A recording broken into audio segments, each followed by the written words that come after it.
7 cures for a lean purse. The glory of Babylon endures. Down through the ages, its reputation comes to us as the richest of cities, its treasures as fabulous. Yet, it was not always so. The riches of Babylon were the results of the wisdom of its people. They first had to learn how to become wealthy.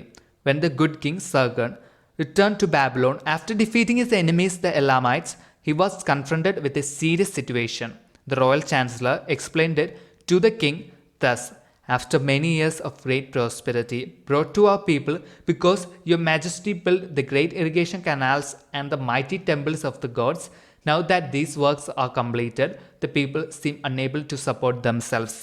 The laborers are without employment. The merchants have few customers. The farmers are unable to sell their produce. The people have not enough gold to buy food. But where has all the gold gone that we spent for these great improvements?" demanded the king.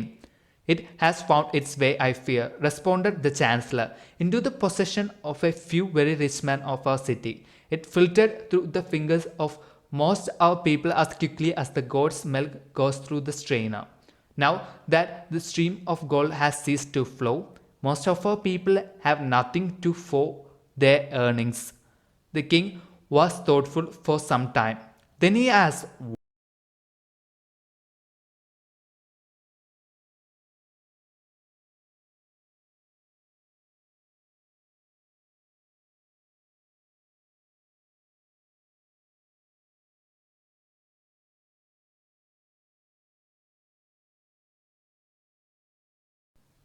"But why?" demanded the king. "Should not all the people learn how to accumulate gold and therefore become themselves rich and prosperous?" "Quite possibly, Your Excellency. But who can teach them? Certainly not the priests, because they know not of money making." "Who knows best in all our city how to become wealthy, Chancellor?" asked the king. "Thy question answers itself, Your Majesty. Who has amassed the greatest wealth in Babylon?" "Well said, my able Chancellor. It is 𝖚, he is richest man in Babylon. Bring him before me on the morrow." Upon the following day, as the king had decreed, 𝖚 appeared before him, straight and sprightly despite his 80 years and 10. "𝖚," spoke the king, "is it true thou art the richest man in Babylon?" "So it is reported, Your Majesty, and no man disputes it." "How becamest thou so wealthy?" "By taking advantage of opportunities available to all citizens of our good city." "Thou hadst nothing to start with?" "Only a great desire for wealth. Besides this, nothing." "𝖚," continued the king, "our city is in a very unhappy state because a few men know how to acquire wealth and therefore monopolize it, while the mass of our citizens lack the knowledge of how to keep any part of the gold they receive. It is my desire that Babylon be the wealthiest city in the world. Therefore, it must be a city of many wealthy men. Therefore, we must teach all the people how to acquire riches. Tell me, 𝖚, is there any secret to acquiring wealth? Can it be taught?" "It is practical, Your Majesty. That which one man knows can be taught to others." The king's eyes glowed. "𝖚, thou speak the words I wish to hear. Wilt thou lend thyself to this great cause? Wilt thou teach thy knowledge to a school for teachers, each of whom shall teach others until there are enough trained to teach these truths to every worthy subject in my domain?" 𝖚 bowed and said, "I am thy humble servant to command. Whatever knowledge I possess will I gladly give for the betterment of my fellow men and the glory of my king. Let your good chancellor arrange for me a class of 100 men, and I will teach to them those 7 cures which did fatten my purse, than which there was none leaner in all Babylon."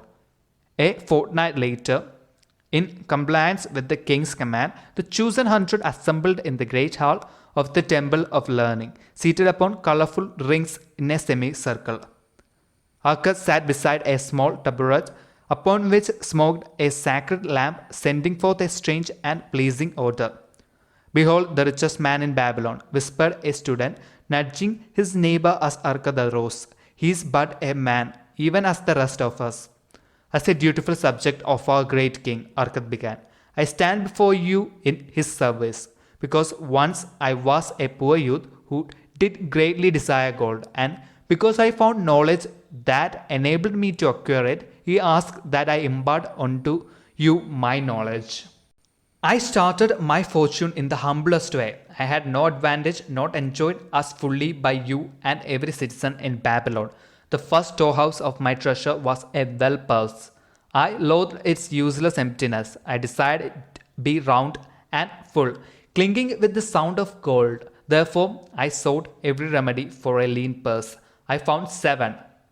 To you who are assembled before me, shall I explain the 7 cures for a lean purse, which I do recommend to all men who desire much gold. Each day, for 7 days, will I explain to you one of the 7 remedies. Listen attentively to the knowledge that I will impart. Debate it with me. Discuss it among yourselves. Learn these lessons thoroughly, that you may also plant in your own purse the seed of wealth. First, must each of you start wisely to build a fortune of his own. Then wilt thou be competent, and only then to teach these truths to others. I shall teach to you in simple ways how to fatten your purses. This is the first step leading to the temple of wealth, and no man may climb who cannot plant his feet firmly upon the first step. We shall now consider the first cure. The first cure. Start thy purse to fattening. Arkad addressed a thoughtful man in the second row. My good friend, at what craft workest thou? I, replied the man, am a scribe and carve records upon the clay tablets. Even at such labor did I myself earn my first coppers. Therefore, thou hast the same opportunity to build a fortune. He spoke to a florid-faced man further back. Pray tell also what dost thou to earn thy bread? I, responded this man, am a meat butcher. I do buy goats the farmers raise and kill them, and sell the meat to the housewives and the hides to the sandal makers. Because thou dost also labor and earn, thou hast every advantage to succeed that I did possess. In this way did Arkad proceed to find out how each man labored to earn his living. When he had done questioning them, he said, Now, my students, you can see that there are many trades and labors at which men may earn coins. Each of the ways of earning is a stream of gold from which the worker doth divert by his labors a portion to his own purse. Therefore, into the purse of each of you flows a stream of coins, large or small, according to his ability. Is it not so? Thereupon they agreed that it was so. Then continued Arkad, if each of you desired to build for himself a fortune, is it not wise to start by utilizing that source of wealth which he already has established? To this they agreed. Then Arkad turned to a humble man who had declared himself an egg merchant. If thou select one of thy baskets and put into it each morning 10 eggs and take out from it each evening 9 eggs, what will eventually happen? It will become in time overflowing. Why? Because each day I put in one more egg than I take out. Arkad turned to the class with a smile. Does any man here have a lean purse? First they looked amused, then they laughed. Lastly they waved their purses in jest. All right, he continued. Now I shall tell thee the first remedy I learned to cure a lean purse. Do exactly as I have suggested to the egg merchant. For every 10 coins thou placest within thy purse, take out for use but 9. The purse will start to fatten at once, and its increasing weight will feel good in thy hand and bring satisfaction to thy soul. Deride not what I say because of its simplicity. Truth is always simple. I told thee I would tell how built my fortune. This was my beginning. I too carried a lean purse and cursed it because there was naught within to satisfy my desires. But when I began to take out from my purse but 9 parts of 10 I put in, it began to fatten. So will thine. Now I will tell a strange truth, the reason for which I know not. When I ceased to pay out more than 9/10 of my earnings, I managed to get along just as well. I was not shorter than before. Also, long did coins come to me more easily than before. Surely it is a law of the gods that unto him who keepeth and spendeth not a certain part of all his earnings shall gold come more easily. Likewise, him whose purse is empty does gold avoid. Which desirest thou the most? Is it the gratification of thy desires of each day, a jewel, a bit of finery, better raiment, more food, things quickly gone and forgotten?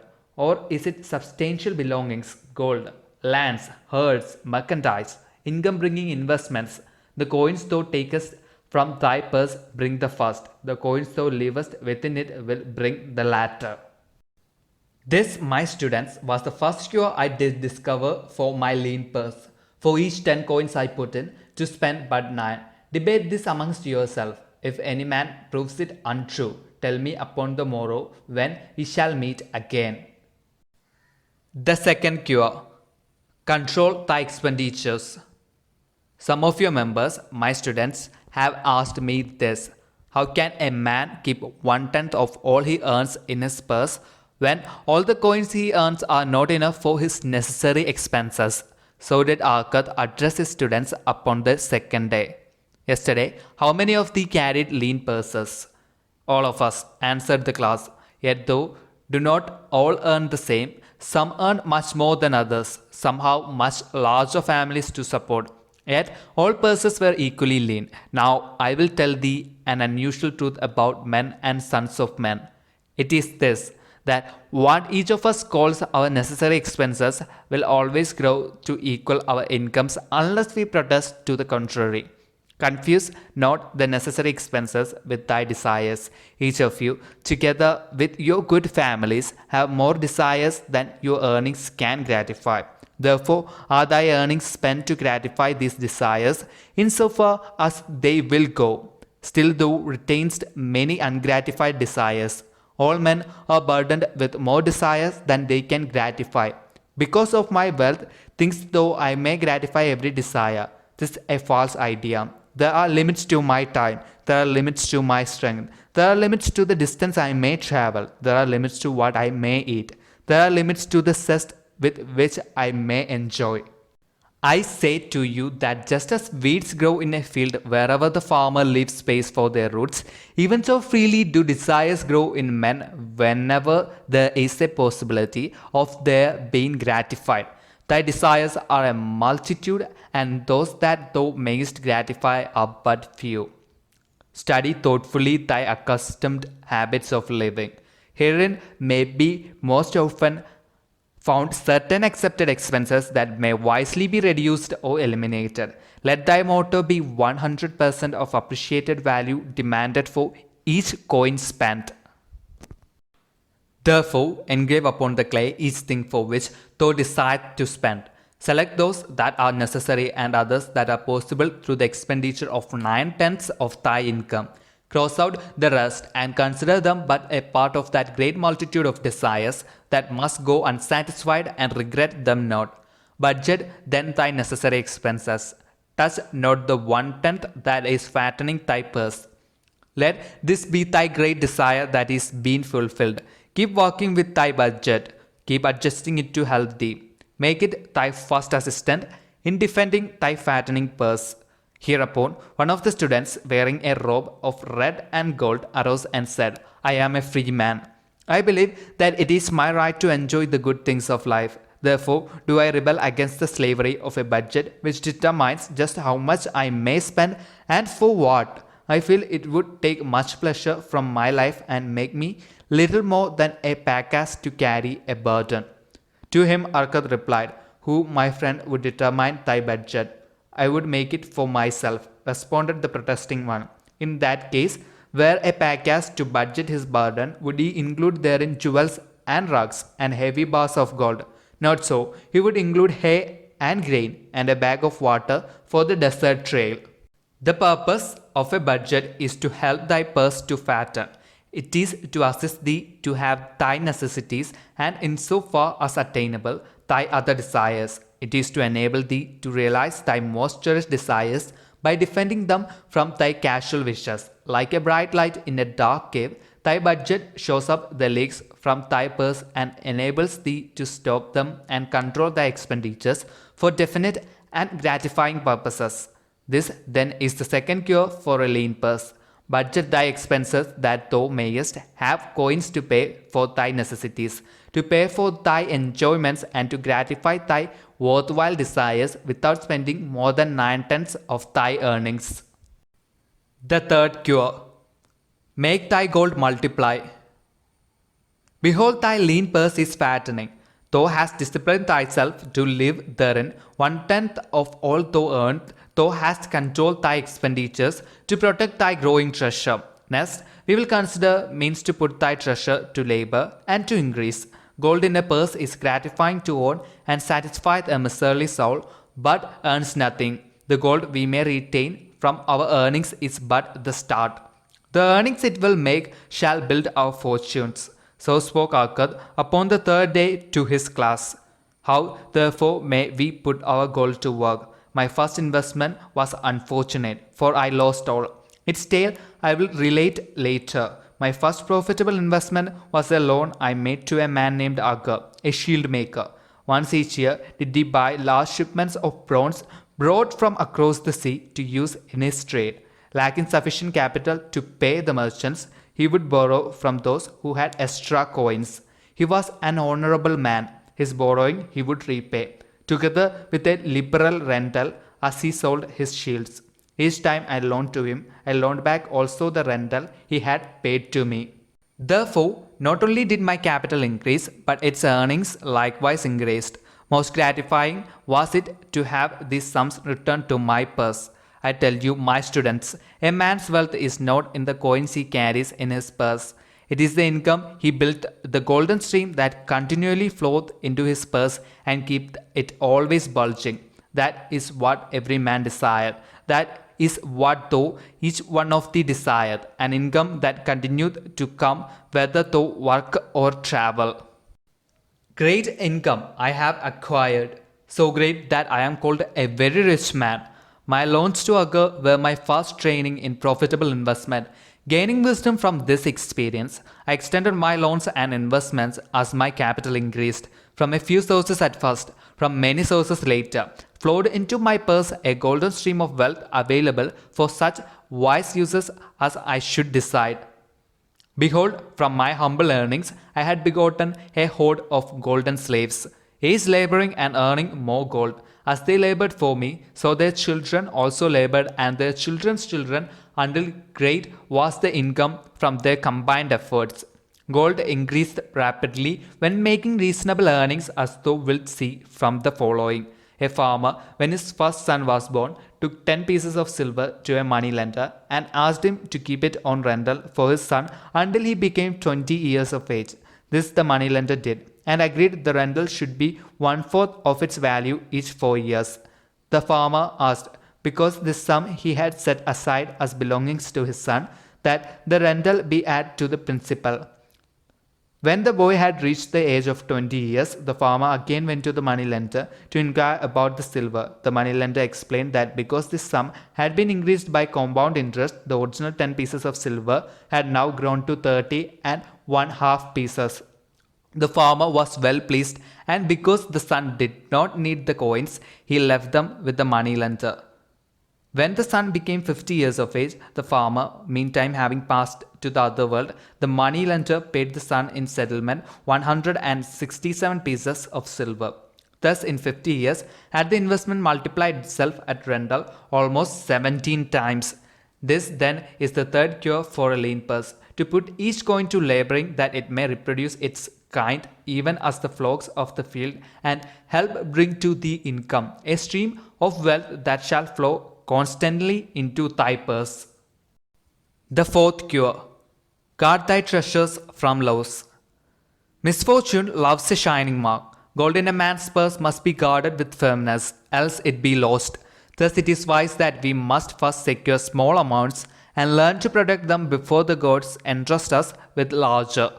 So spoke Arkad upon the fourth day to his class.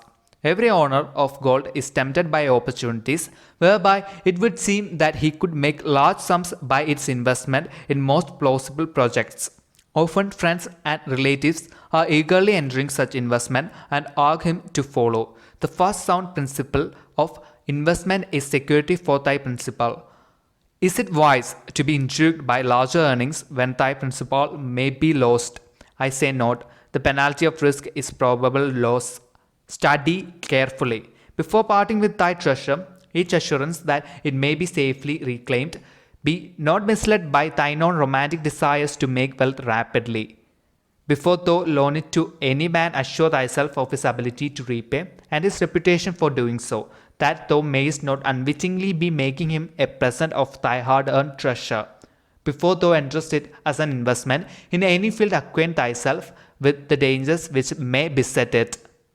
My own first investment was a tragedy to me at the time. The guarded savings of a year I did entrust to a brickmaker named Asmur, who was travelling over the far seas and in Tyre agreed to buy for me the rare jewels of the Phoenicians. These we would sell upon his return and divide the profits. The Phoenicians were scoundrels and sold him bits of glass. My treasure was lost. Today my training would show to me at once the folly of entrusting a brickmaker to buy jewels. Therefore do I advise thee from the wisdom of my experiences. Be not too confident of thine own wisdom in entrusting thy treasures to the possible pitfalls of investments. Better by far to consult the wisdom of those experienced in handling money for profit. Such advice is freely given for the asking and may readily possess a value equal in gold to the sum thou considerest investing.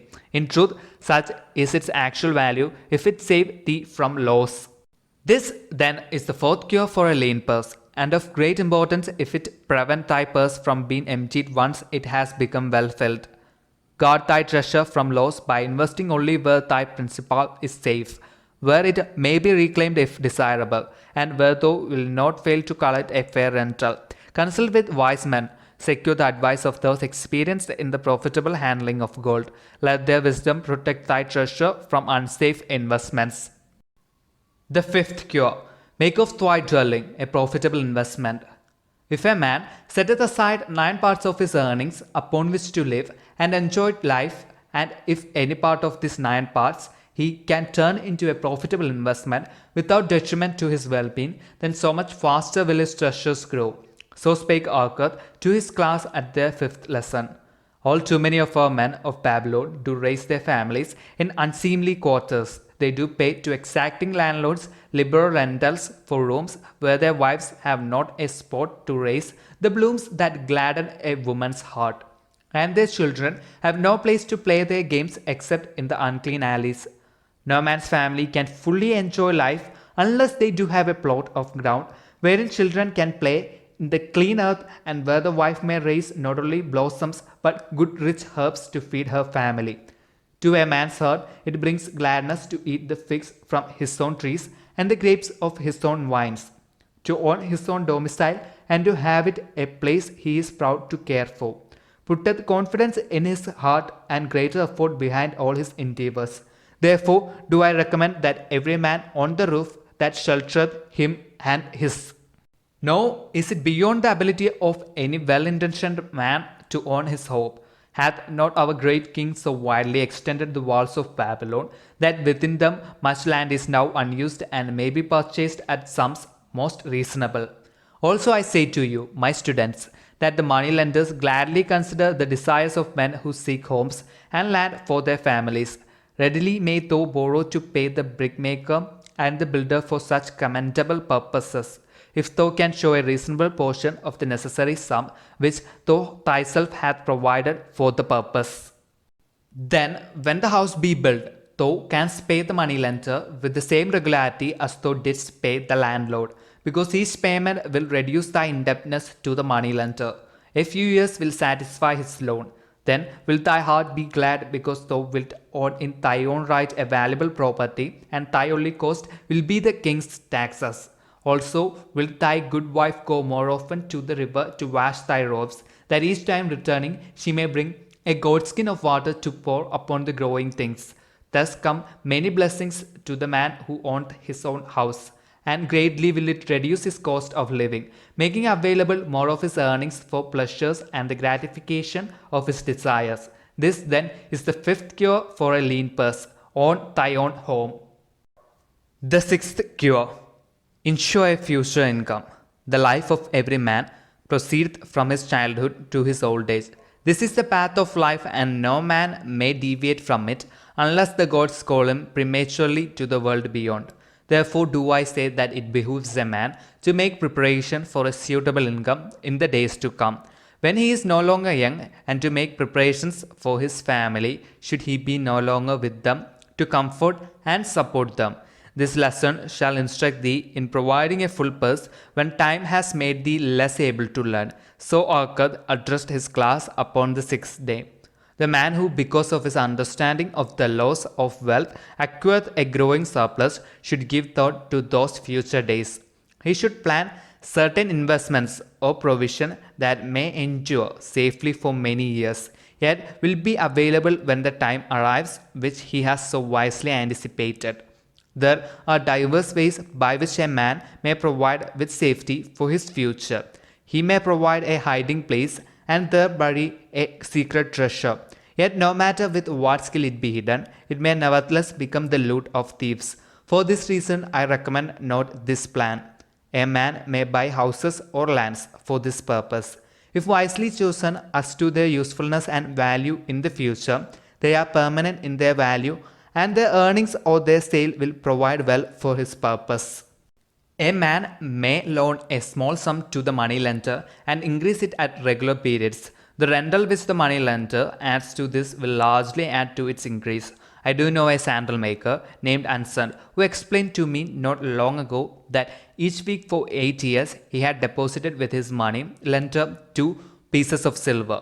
The money lender had but recently given him an accounting over which he greatly rejoiced. The total of his small deposits with their rental at the customary rate of 1/4 their value for each 4 years had now become 1,040 pieces of silver. I did gladly encourage him further by demonstrating to him with my knowledge of the numbers that in 12 years more, if he would keep his regular deposits of but 2 pieces of silver each week, the money lender would then owe him 4,000 pieces of silver, a worthy competence for the rest of his life.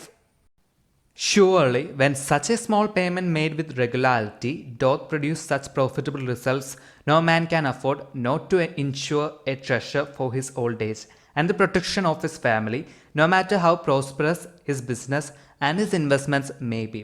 I would that I might say more about this. In my mind rests a belief that someday wise thinking men will devise a plan to insure against death, whereby many men pay in but a trifling sum regularly, the aggregate making a handsome sum for the family of each member who passeth to the beyond. This do I see as something desirable and which I could highly recommend. But today it is not possible because it must reach beyond the life of any man or any partnership to operate. It must be as stable as the king's throne. Someday do I feel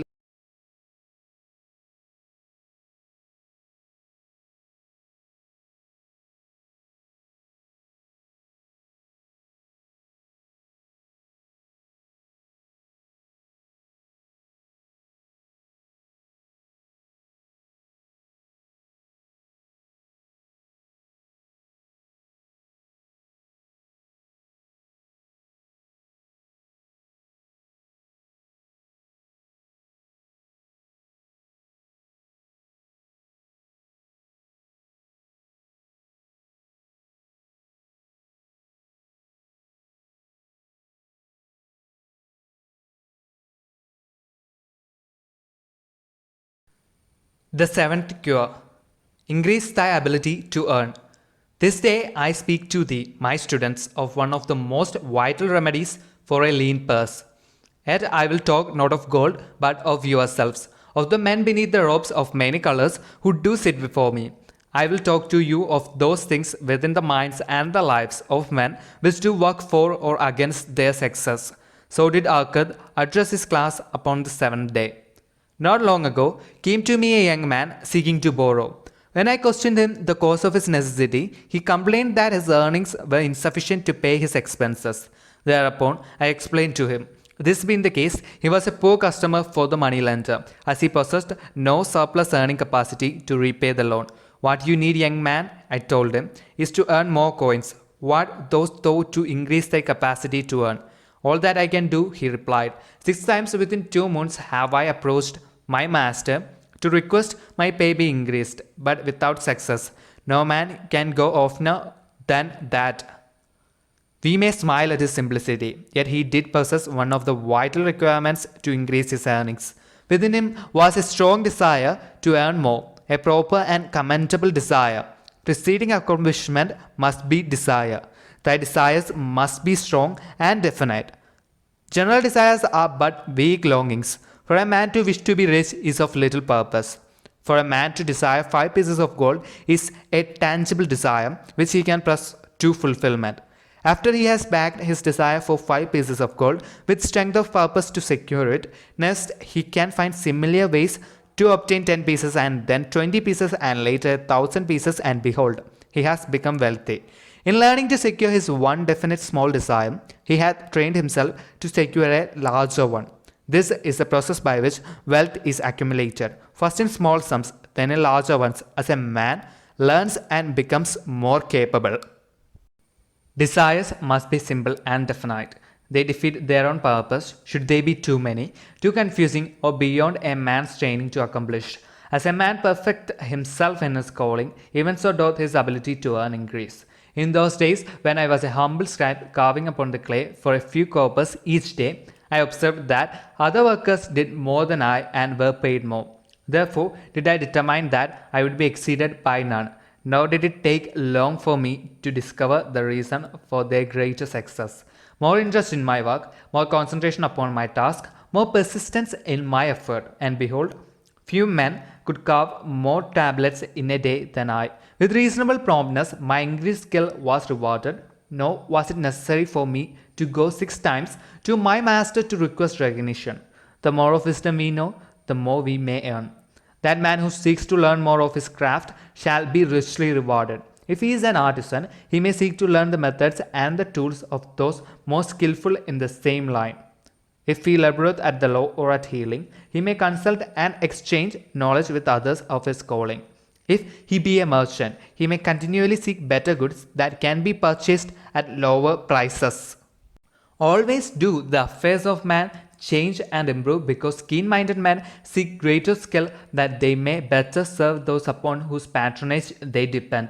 Therefore, I urge all men to be in the front rank of progress and not to stand still, lest they be left behind. Many things come to make a man's life rich with gainful experiences. Such things as the following a man must do if he respect himself. He must pay his debts with all the promptness within his power, not purchasing that for which he is unable to pay. He must take care of his family, that they may think and speak well of him. He must make a will of record that in case the gods call him, proper and honorable division of his property be accomplished. He must have compassion upon those who are injured and smitten by misfortune and aid them within reasonable limits. He must do deeds of thoughtfulness to those dear to him. Thus, the 7th and last remedy for a lean purse is to cultivate thy own powers, to study and become wiser, to become more skillful, to so act as to respect thyself. Thereby shalt thou acquire confidence in thyself to achieve thy carefully considered desires. These then are the 7 cures for a lean purse, which, out of the experience of a long and successful life, I do urge for all men who desire wealth. There is more gold in Babylon, my students, than thou dreamest of. There is abundance for all. Go thou forth and practice these truths, that thou mayest prosper and grow wealthy, as is thy right. Go thou forth and teach these truths, that every honourable subject of His Majesty may also share liberally in the ample wealth of our beloved city.